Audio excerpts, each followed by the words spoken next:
Coba fitur dengarkan berita di News Plus aplikasi RCTI Plus.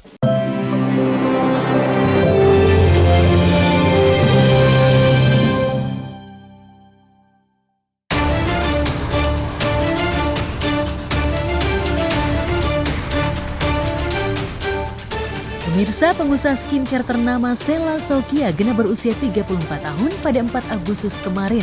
Namun bisa jadi inilah ulang tahun paling kelabu bagi Sela. Karena netizen bukannya memberikan kado terindah, tapi malah menghadiahinya sumpah serapah. Sumpah serapah itu membanjiri Instagram Sela sejak BPOM resmi merilis 34 produk kosmetik berbahaya dan atau dilarang edar pada 1 Agustus lalu. Krim MC yang diduga diproduksi dan diedarkan Sela masuk daftar hitam BPOM berdasarkan intensifikasi pada April hingga Juni 2025. Krim yang diklaim bisa menghilangkan flek hitam di wajah itu terbukti mengandung hidroquinon, asam retinoat, dan mometasone furoat yang membahayakan kulit seperti hasil uji lab BPOM. Namun yang bikin gregetan netizen, Sela menyatakan bahwa krim MC bukanlah produk yang dirilis perusahaannya. Seperti inilah bantahan Sela melalui Instagram pribadinya. Apakah BPOM mempunyai hak untuk mengusutkan, katakanlah melanggar dari Undang-Undang Kesehatan? Tentu harusnya ada pengaduan. Dulu saya berdiskusi dengan SS, kalau seandainya ada korban yang mengklaim, tentu SS akan bertanggung jawab. Saya merasa itu bukan produk saya, yang apalagi warnanya masih bening banget. Bantahan Sela justru membuat netizen ramai-ramai menggeruduk Instagram pengusaha yang dijuluki Crazy Rich Aceh itu. Banyak yang menyebut Sela amnesia atau pura-pura lupa, seolah menerapkan strategi yang penting les dulu. Padahal sejumlah doktif yang mengaku telah menguji krim MC menyebut produk kosmetik yang dirilis Sela itu mengandung zat berbahaya. Doktif Samira Farahnas bahkan pernah didamprat kubu Sela saat melakukan siaran live yang membahas produk skincare-nya. Gimana? Ngomong! Dia nggak mau jawab, dia nggak mau jawab. Kembali lagi ke ranah hukum aja. Kalau memang pada banyak yang amnesia seperti ini, jadi dokter kembalikan lagi ke ranah hukum. Jadi kalau ranah hukum kan nggak mungkin ada yang amnesia ya. Tak terima dituding mafia skincare seperti halnya Mira Hayati yang lebih dulu masuk penjara, Sela gencar diduga membayar sejumlah doktif agar mengulas produknya secara positif. Isu pengusaha skincare jor-joran mentransfer uang tutup mulut kepada sejumlah doktif memang diulas di podcast Dr. Richard Lee.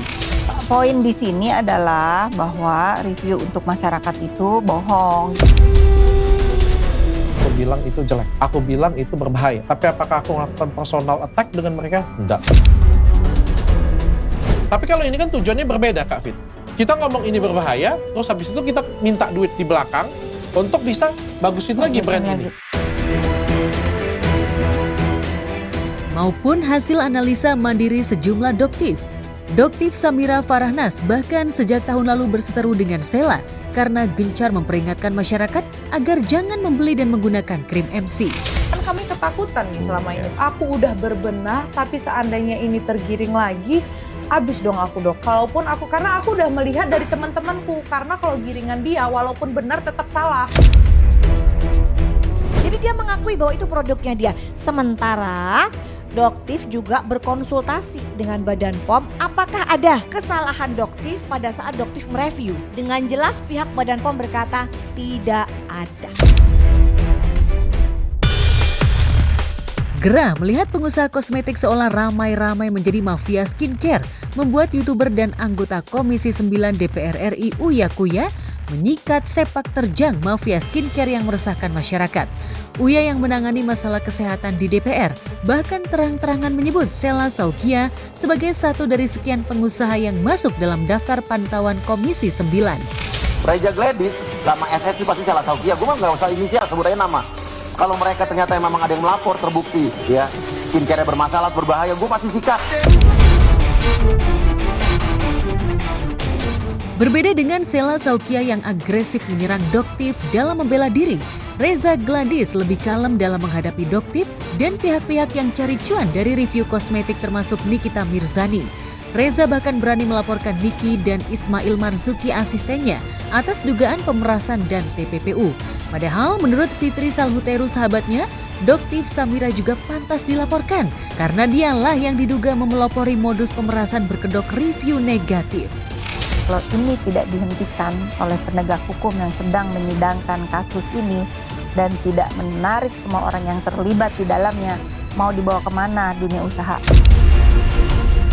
Ada yang namanya dokter detektif, dia banyak mereview dan juga melakukan uji lab mandiri terhadap beberapa produk skincare. Tapi kalau ini juga tidak ditanggapi secara serius oleh BPOM, takutnya ini akan jadi bola liar. Dalam sidang kasus pemerasan dan TPPU yang menahbiskan Nikita Mirzani sebagai terdakwa, Sheila Saukia dihadirkan JPU sebagai saksi yang menguatkan laporan Reza Gladys. Anda kan disumpah ya, Anda orang Islam. Kalau itu juga Masya Allah. Saya juga bersumpah kalau Oki meminta saya. Namun, kesaksian Sheila seolah menjadi bumerang bagi dirinya dan Reza Gladys karena Niki memiliki bukti digital keterlibatan Sheila dan Reza dalam bisnis skincare berbahaya. Tapi begitu saya melihat perjalanan sidang kemarin yang dibahas sama terdakwa dan penasihat hukumnya itu produk. Padahal yang dituduhkan itu adalah pemerasan dan TPPU. Ya.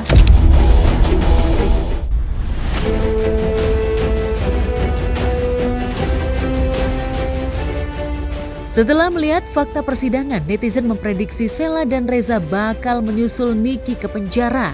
Jika laporan Reza tidak terbukti, Niki akan membuat laporan balik untuk memenjarakan Reza dan atau Bah Mufid suaminya serta Sheila Saukia. Saya nggak mau pulang atau pergi ke rumah tahanan rutan Pondok Bambu untuk kasus pidana yang konyol kayak begini. Tidak, sudah cukup 5 bulan saya berdiam diri. Semua gantian Reza yang masuk penjara. Minta doanya dari teman-teman karena aku yakin aku cuma punya satu. Aku punya Allah yang Maha Besar.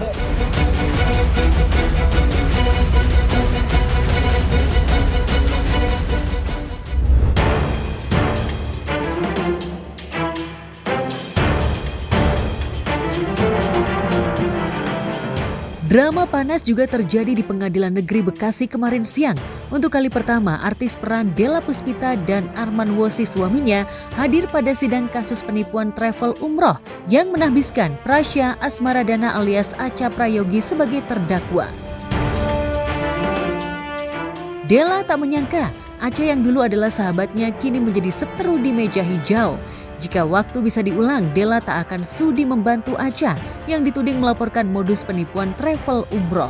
Della yang ingin membantu Acha dengan mencarikan jamaah umroh justru ketiban apes karena para calon jamaah yang menuntut uangnya kembali lantaran tak jadi berangkat juga mendesaknya agar turut bertanggung jawab. Maka Della pun terpaksa merogoh kocek pribadi sebesar 340 juta dengan harapan Acha segera mengembalikannya. Tapi saat ditagih, Acha malah memberikan sejumlah STNK mobil sebagai jaminan. Lalu benarkah kesaksian Della di kursi panas pengadilan dibantah oleh Acha? Pasti kalau ngeliat pasti pada kasihan kan? Iya pastilah, sebagai manusia kita pasti kasihan. Apalagi aku yang temennya. Sebenarnya nggak kepengen kayak gini, cuman ya itulah lagi ini udah jadi jalannya Allah juga dikasih ke kita kan. Kalau nggak kayak gini mungkin nggak jerah gitu. Aku tuh niatnya baik. Ya udah kalau kasih jaminan biar kita tunggu aku bisa ngademin biar nggak semua orang, nggak 20 orang nih nyerang dia, udah cukup hubungannya lu tuh sama gua sama suami gua aja gitu loh. Tapi ternyata solusi yang dia kasih tuh justru malah menambah masalah baru buat aku.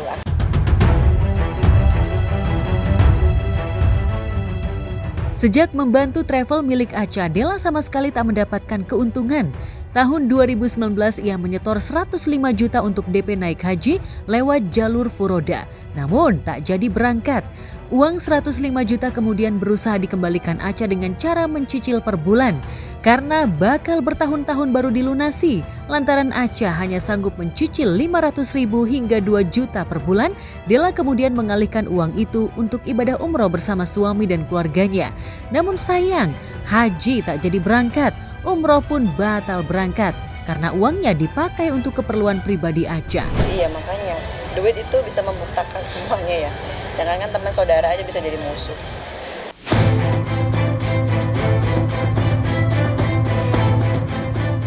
Ibarat nasi telah menjadi bubur, Della tak ingin menyesal berlarut-larut meski uangnya tidak akan kembali. Mengingat Acha menyatakan sudah bangkrut sejak mengidap penyakit serius yang tak bisa disembuhkan. Namun gara-gara menerima STNK mobil dari Acha, Della dan Arman dilaporkan Kemil Zain sang pemilik mobil. Sidang kasus penggelapan mobil pun berlangsung alot di Pengadilan Negeri Bekasi. Della menganggap ganti rugi sebesar 600 juta yang digugat Kemil di luar Nurul karena harga second mobil itu hanya 200 jutaan. Kan awalnya kan dia bilang itu punya saudaranya. Ini mobil siapa? Dia bilang punya saudaraku Beb, dia kasihan pengen bantu katanya gitu. Tapi ujung-ujungnya kok tiba-tiba ada yang datang ya malam-malam dan segala macam dan orangnya berbeda-beda. Pengakuan dari Acha-nya bahwa mobil ini memang hanya untuk jaminan bukan untuk dipakai. Ketika saya mendesak, baru Acha mengatakan bahwa mobil ini di tangan Della dan Arman. Nantilah kalau misalkan memang dibutuhkan dan dibuktikan nanti kami keluarin.